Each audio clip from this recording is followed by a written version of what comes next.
Salut les tripeux, je voudrais juste vous dire 2-3 affaires avant de commencer la vidéo. Tout d'abord, un énorme merci pour les 1000 abonnés YouTube, je capote. C'est vraiment une grosse étape de franchie, puis je suis vraiment content d'être finalement passé de l'autre bord de la clôture. Je dois avouer que pendant un moment, j'y croyais plus, mais grâce à vous et vos partages, j'y suis finalement arrivé. Donc, merci. Donc, pour célébrer l'occasion, j'ai fait une toute nouvelle intro pour mes vidéos, puis je la trouve popée badass. Encore une fois, la musique est composée par Marc Sanson du groupe Insurrection, puis j'en reviens pas à quel point il a réussi à mettre le doigt dessus en partant. J'y ai demandé de faire de quoi qu'on aurait pu entendre pendant le dévoilement d'un logo de compagnie de distribution de films sur vieille cassette VHS qu'on aurait pu louer dans un club vidéo louche dans les années 80, puis ça sonne exactement comme ça. Sérieux, chapeau Marc! Puis j'ai pas juste fait un intro, j'ai aussi gossé quelques trucs qui vont apparaître pendant ma vidéo, dont un écran pour afficher mes beaux partenaires vieux et nouveaux, et une nouvelle outro avec encore une fois la musique de Monsieur Sanson. J'ai aussi changé un peu ma façon de clore mes vidéos parce que, après 6 ans à dire la même affaire à chaque fois, je pense qu'il était temps de faire changement un peu. C'est pas mal ça, encore une fois, merci et bonne vidéo.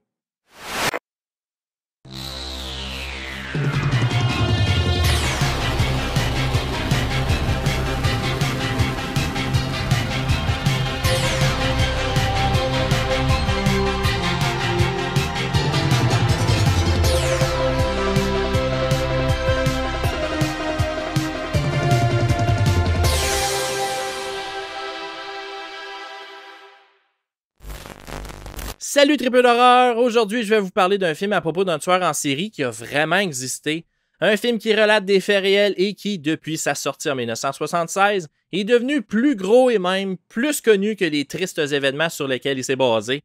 Il est aujourd'hui considéré comme un film culte, puis il a influencé énormément de films d'horreur avec ses scènes de meurtre brutales puis son tueur masqué. Vous l'aurez deviné, je vais vous parler de The Town That Dreaded Sundown, a.k.a. Terreur sur la ville de Charles B. Pierce. Sorti entre Black Christmas et Halloween, The Town That Dreaded Sundown est un proto-slasher qui met en vedette Ben Johnson de Terror Train, Andrew Prine d'Amityville 2 de Possession et Don Wells de l'île de Gilligan. Le réalisateur Charles B. Pierce nous avait précédemment offert The Legend of Boggy Creek en 1972 qui avait été un pas pire succès au cinéma, et par la suite, dans les années 80, il a réalisé Boggy Creek 2, qui est reconnu comme étant une des pires suites jamais produites. Fait qu'une chance que c'est pas lui qui s'est occupé de The Town That Dreaded Sundown version 2014. Comme je l'ai mentionné dans mon introduction, c'est basé sur des faits réels. En fait, je devrais presque dire inspiré plutôt que basé parce que le film prend quand même beaucoup de liberté à raconter ce qui s'est passé. Oui, il y a eu une série de meurtres dans les années 40 à Texarkana qui sont aujourd'hui connus sous le nom des Texarkana Moonlight Murders, mais tout ne s'est pas passé exactement comme présenté. Certains faits ont été modifiés et d'autres tout simplement inventés pour ajouter un peu plus de suspense ou de violence au film. Ce qui change pas par contre, c'est que, spoiler alert, ces meurtres-là n'ont jamais été résolus et l'identité du tueur, celui qu'on a surnommé le Phantom Killer, a jamais été découverte. Et c'est pas pour vous décevoir, mais j'irai pas jusqu'à comparer le film avec ce qui s'est vraiment passé. Je vais juste me contenter de vous faire part de mon appréciation du long métrage et des bonus qui se trouvent sur le Blu-ray que j'ai reçu de Rimini Édition. C'est sûr que je le pourrais si je le voulais, mais je suis pas mal convaincu qu'il y a déjà d'autres vidéos sur YouTube qui pourraient vous informer mieux que moi sur le Phantom Killer et les événements de Texarkana. Donc, comme je fais habituellement dans mes vidéos sur des films reçus de Rimini, je vais vous parler du Blu-ray qu'à la toute fin et je vais commencer en résumant le film. Quoique je l'ai déjà un peu fait.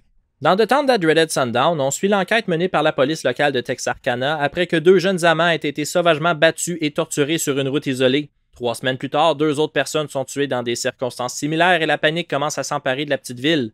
Un ranger du Texas est appelé en renfort et aidé par le shérif adjoint. Les 2 officiers vont essayer d'arrêter le tueur surnommé le Phantom Killer avant qu'il puisse tuer à nouveau.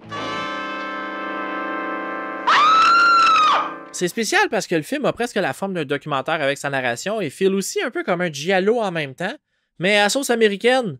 On a remplacé les gants noirs par des bottes noires, mais malheureusement on n'a pas droit au punch final sorti pratiquement de nulle part qui vient raccorder le tout ensemble, typique des productions italiennes. Tout ce qu'on a ici, c'est l'enquête et les scènes de meurtre froides et cruelles. Mais que dire de ces scènes de meurtre? C'est vraiment l'aspect le plus intéressant et le plus captivant du long métrage. C'est là qu'on a droit aux scènes les plus stressantes où l'acting est à son top et où on ressent le plus d'émotions. La fameuse scène du meurtre au trombone où le tueur attache un couteau après l'instrument puis qui en joue tout en poignardant sa victime est vraiment iconique. C'est pas pour rien que ça a été repris dans la suite Ultra Meta de 2014 produite par Blumhouse. C'est littéralement la scène la plus marquante des 2 films.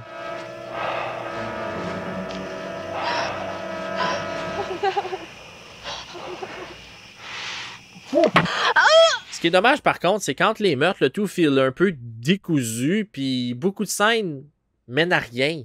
Je sais que c'est parce que c'est un peu ça qui est vraiment arrivé. L'enquête n'a jamais abouti, mais dans un film, c'est pas ce qu'il y a de plus palpitant à regarder, mettons. Aussi, j'ai trouvé que l'humour qui a été ajouté avait autant sa place que dans The Last House on the Left de Wes Craven. Il y a des scènes qui auraient dû être beaucoup plus sérieuses qui ont été rendues hyper risibles à cause d'une petite joke mal placée. Heureusement, il n'y en avait pas pendant les scènes de meurtre, mais il me semble que c'était quand même manquer de respect aux survivants et aux victimes des attaques du Phantom Killer.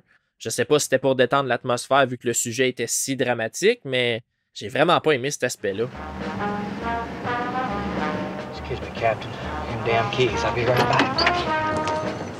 Côté réalisation, c'est quand même bien, mais les scènes de Day for Night m'ont fait un petit peu décrocher. Je sais que c'était assez répandu dans les productions à petit budget de ces années-là de faire semblant que c'était la nuit en modifiant la teinte et les couleurs de l'image, mais des scènes sont un petit peu déconcentrantes à cause des rayons du soleil qu'on peut voir au travers des arbres. Mais tu sais, overall, c'est pas un mauvais film, là, loin de là. C'est juste que le ton est un peu weird pis c'est dur de rester accrochant entre les kills. Fait que tu sais, oui, c'est un film qui a eu une grande influence sur le slasher, mais c'est malheureusement pas pour rien qu'il est souvent oublié quand il est question de remonter aux origines du genre. Non seulement il est sorti entre les deux films qui l'ont littéralement modelé, mais en plus, il est pas mal moins bon qu'eux. Pourtant, il contient des éléments qui font aujourd'hui partie de l'ADN du slasher puis qu'on pourrait vraiment pas imaginer le genre sans, soit des meurtres brutaux et inventifs, des scènes de poursuite puis un tueur masqué.